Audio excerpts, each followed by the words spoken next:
Hey guys, welcome back. Today we're going to be going into the dating aspect of the world. I feel like dating in today's society is harder because of social media like Instagram and Snapchat and all these things, and they have these filters, and so they set out these unrealistic expectations, as well as we put our best selves on the internet. So for instance, women expect like a tall man that makes like 6 figures, and then men expect these curvy, like perfect women, and the expectations are unrealistic. There's only a handful of people that are actually really like that, and the rest of us are pretty ordinary, and that's what we're all going to get, pretty ordinary people. And there's nothing wrong with ordinary, but we have to be realistic about what we expect in relationships, and we can't get just sold on what it could be, this fairy tale. And that's the problem, is that we do get focused on the fantasy of what it should be, and then we don't focus on what is important in a relationship. So we get caught up on the positive thing it could be rather than what it actually is, and so that's why people wind up marrying the wrong person, or they wind up with someone that's unhealthy because they're not thinking about what is important before they get too serious, or they ignore those red flags, or they ignore their deal breakers and hope that it will change, and then 5 years, 10 years down the line they realize, oh wait, this is actually the reality of the situation, and then they're like, oh shoot, like I want out. So today we're going to talk about what you need to know about someone before you get serious. But before we get into today's video, if you're new here, I'm Missy. I'm a life and relationship coach, and on this channel we get to the root of the issue and we learn how to heal and deal. So if that's your thing, go ahead and hit that subscribe button. I would love for you to be a part of the fam. And if you already are a subscriber, I appreciate you so much. I couldn't do this without you. All that aside, let's jump into today's video. So the first thing that you have to know before you get into a serious relationship is yourself. A lot of us are looking for our other half, or we're broken ourselves and we're looking for someone else to fix it.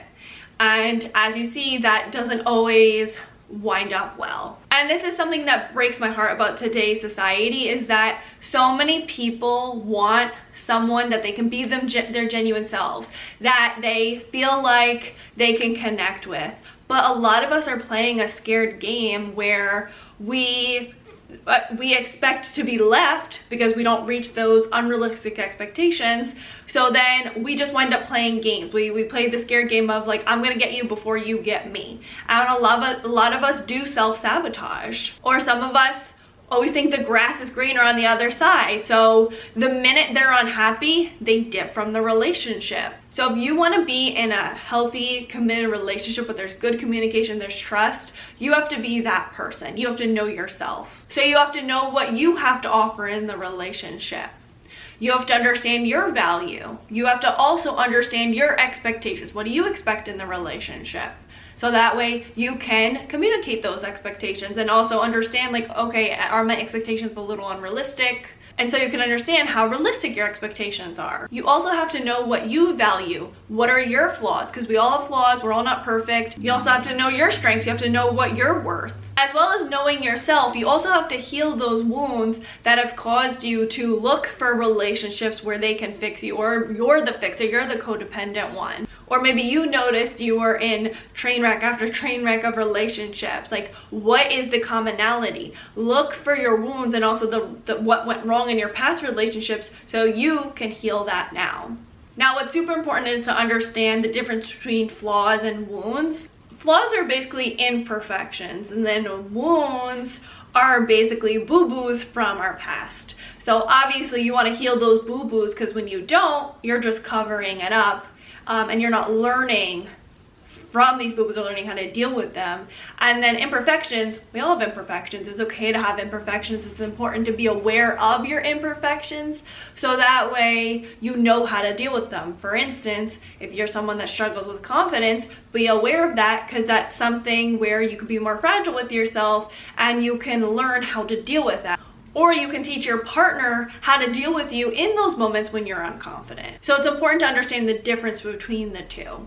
But you definitely 100% want to work on those wounds, because if you don't, then you'll just keep making the same mistakes. You may be the toxic one, or you may be the one that's revolving yourself in toxic relationships. And then another part of knowing yourself is also knowing your requirements. What do you require in a partner? Like, what are your top traits that you want in a partner? For instance, maybe a top thing is that sense of humor is really important. Maybe a top trait is financial stability is an important one. Maybe sense of security is your number one. Like, what are the top traits that you're looking for in a partner? So that way, when you're aware of what you're looking for, you can kind of go through what you want. And it doesn't have to be like a list of 100 things, just kind of keep your top 5 to 10 and then see what matches. And that way you can be aware of what you're looking for, so then you don't wind up wasting your time on people that don't really meet those requirements. And they also have to be realistic requirements. You have to be real with yourself. So for instance, let's say you're a guy and you're looking for a blonde Barbie and she wants to be a stay-at-home mom, you know, all those things. That may be too specific. So you have to be real. Maybe you want someone where they value communication. Maybe you want someone where they really value traveling. You know, be aware of that, which goes into the next thing. After you know yourself and you're going in the dating game, the person that you're interested in, you have to be aware of their values. A big reason why people don't work out is because they have very different values. Values are things that are important to us.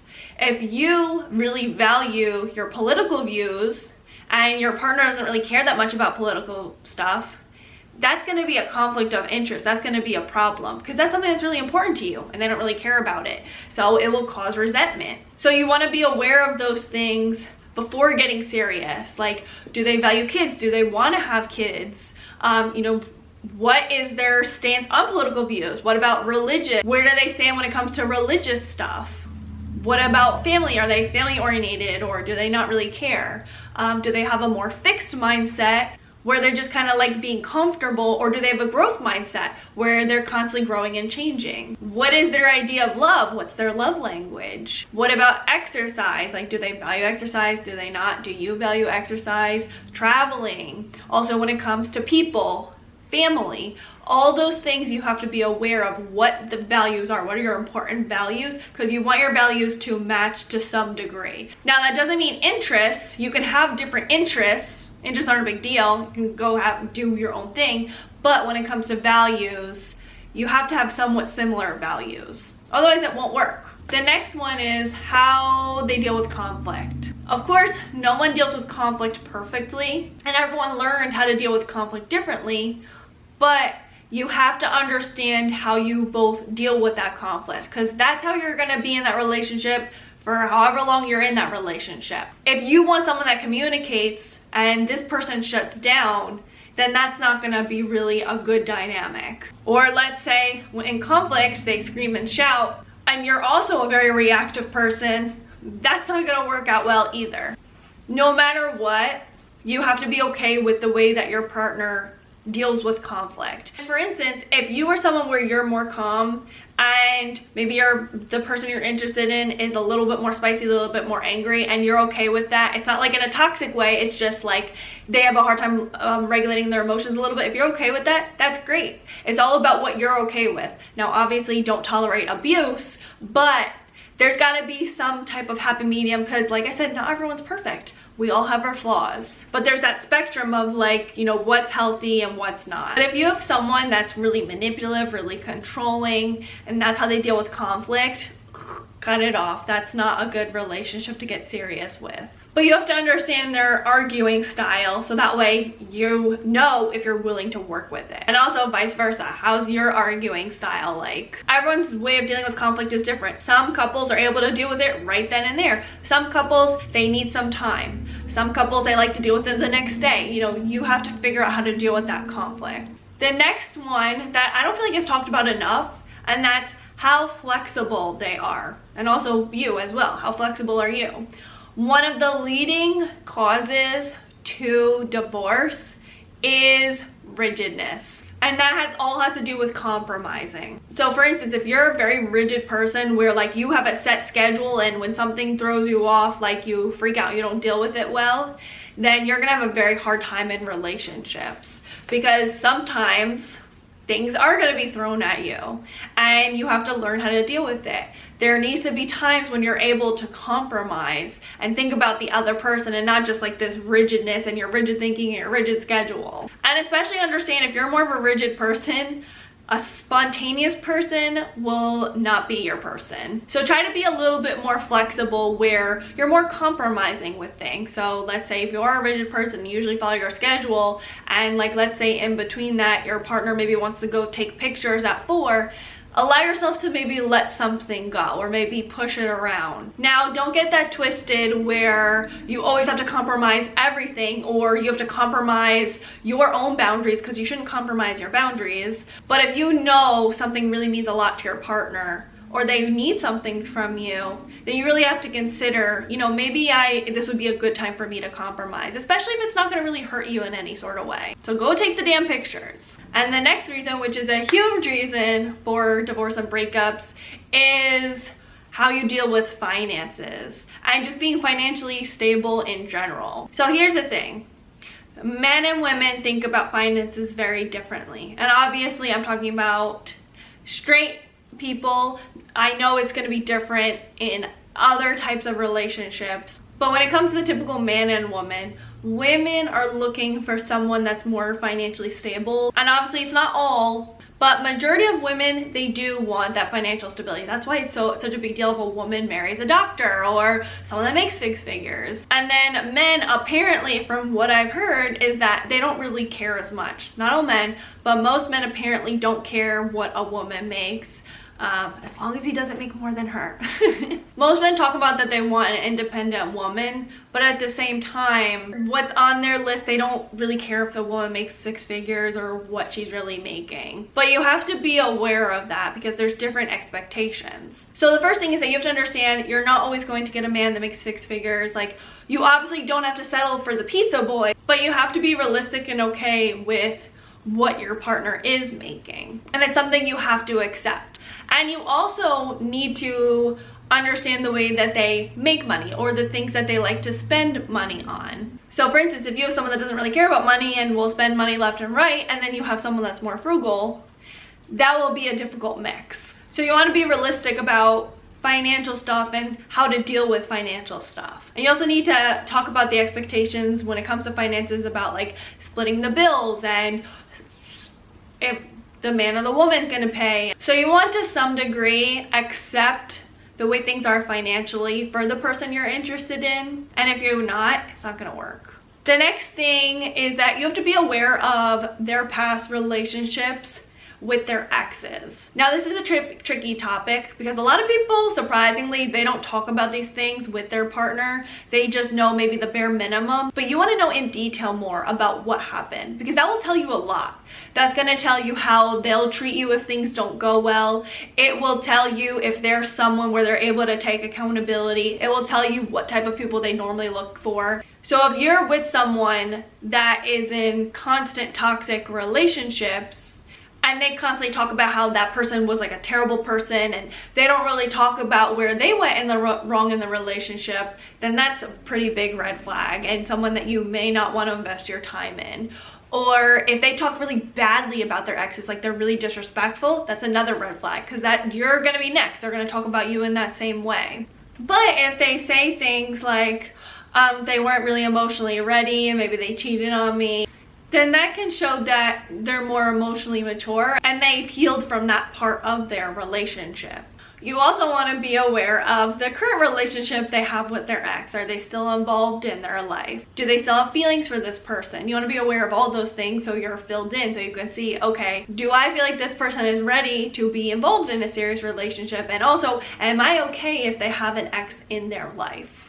How do I feel about this situation? And obviously you want to understand how they treat others in general and their general respect for others, because that will show you how you will be treated. The next thing is their plan for the future. You want to make sure that both your plans are aligned and you guys have, again, those similar values and similar ideas of what you want for your future. Because imagine one person doesn't want kids and the other one does. Your futures don't align, and that's not really a good person to connect with. And listen, if someone says they don't want kids, they're most likely not going to change their mind. You want to believe them the first time because it's going to break your heart if you want kids and then they don't. Or even an animal, like if you value having a pet and they don't, and you're hoping they'll change their mind, like they're probably not. So if you need to have a pet and it's a deal breaker for you, then you have to understand that may not be the person for you. Generally, someone that doesn't match your values, that's more of a deal breaker. It doesn't mean it's a red flag, because a red flag means like there's toxic, unhealthy things of this person. But deal breakers are more things like you need to have in the relationship, because if you don't, it's just like, oh man, like I can't be with this person. So that's why with values, if you don't have similar values, those are usually more deal breakers. So you want to make sure that you have similar ideas of what you want your future to look like. Maybe you both want to eventually buy land and build a house. Cool. Maybe you guys want to travel the world. Cool. You want to make sure that you have a similar idea of the future, or you're at least open-minded about it. If you have two different ideas about the future, is not a good relationship to get serious with. And then the last thing that we forget about a lot, and that's chemistry. Chemistry represents the emotional connection two people have. So with this, you want to feel like you're able to be your genuine self. You feel like trust can build. You feel like safe. You feel comfortable. And obviously, of course, the sexual chemistry, where you feel like you guys are aligned in that regard too. It's a thing that initially sparks the relationship to begin with. If there's no chemistry, that means it's like boring. There's no real connection. If you're talking to someone and you feel like you have to force the conversation and you're doing it mainly because they're really attractive or they look good on paper, there's no real chemistry. That's not good. Chemistry is something that needs to start off with. Eventually, chemistry turns into genuine companionship, which is that real safety, that real security, that real trust. But it has to start somewhere, and has to start with that chemistry. So you want to make sure there's chemistry to begin with, and you're not just doing it because it looks good on paper, because you're really attracted to that person, or you're attracted of what it could be. Be realistic about what it actually is. And then of course, you want someone that treats you really well, that makes you feel good about yourself, that you feel excited to see them. And obviously, of course, you're aware of those red flags. So when it comes to dating, don't lose hope.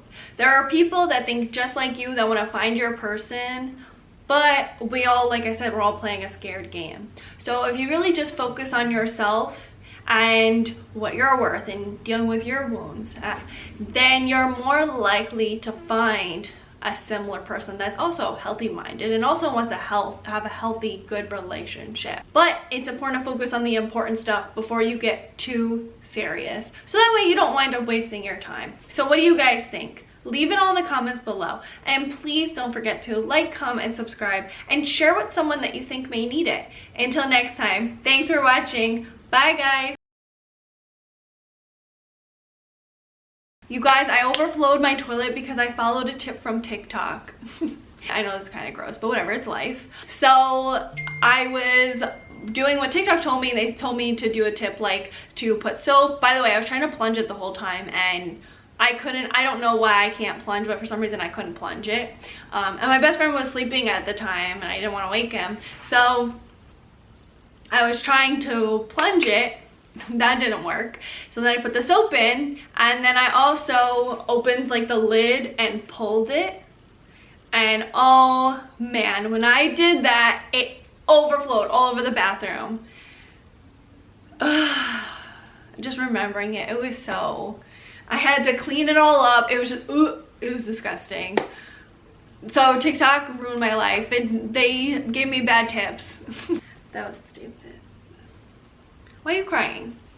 What happened? Oh god, did I just put my headphones in my water? That's great.